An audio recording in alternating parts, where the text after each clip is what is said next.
sent for? There wasn't any boy at the train station, Marilla. Just this girl. But there must be a mistake. We sent word to Mrs. Spencer at the orphanage to bring us a boy.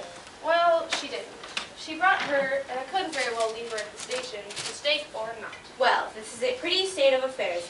How is a girl going to be able to help us with all of our work on the farm? You don't want me? You don't want me because I am not a boy?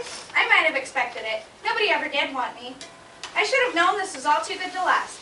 But what shall I do? Well, there's no need to cry about it. Yes, there is need. You would cry too if you were an orphan and had come to a place you thought was going to be a home and found out they didn't want you because you were not a boy. Oh, this is the most tragical thing that has ever happened to me. We best let her get a night's sleep. She's had a hard day. Now, don't cry anymore. We're not going to turn you out the door tonight. What's your name? Well, I wish my name was Cordelia. It's such an elegant name. But my real name is Anne, with an E at the end. A-N-N-E looks so much more distinguished than plain old A-N-N. Don't you agree? I don't see what difference it makes. Come, let's have our supper. Then you can get to bed. I couldn't possibly eat. Thank you anyway. Oh, and why not? Because I'm in the depths of despair. Can you eat when you're in the depths of despair? I've never been in the depths of despair, so I can't say. Well, it's a very uncomfortable feeling indeed. When you try to eat, a lump comes up right in your throat and you can't swallow a thing, not even a chocolate caramel. Everything looks so extremely nice, but I still cannot eat. I hope you will not be offended. I guess she's too tired to eat, Marilla. Come on, Anne. Let me show you to your room.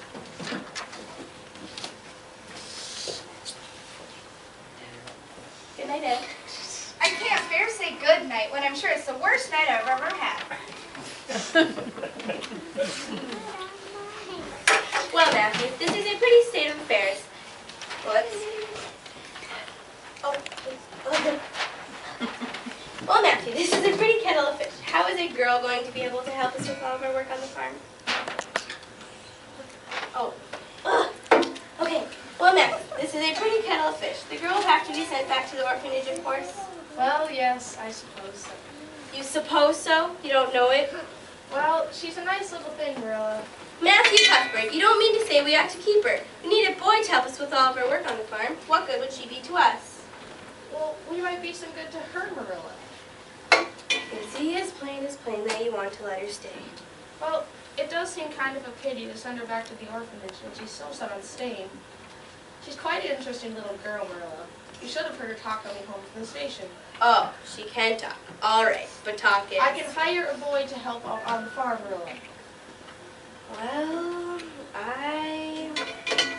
Matthew, you're a stubborn one for sure. I can fight forever, but I may as well give in now as in later. All right, Matthew, she can stay. Yes. You won't regret this decision, Marilla. It'll be nice to have a lively little girl on the farm. Marilla Cuthbert, did you ever suppose you'd see the day when you'd be adopting an orphan girl?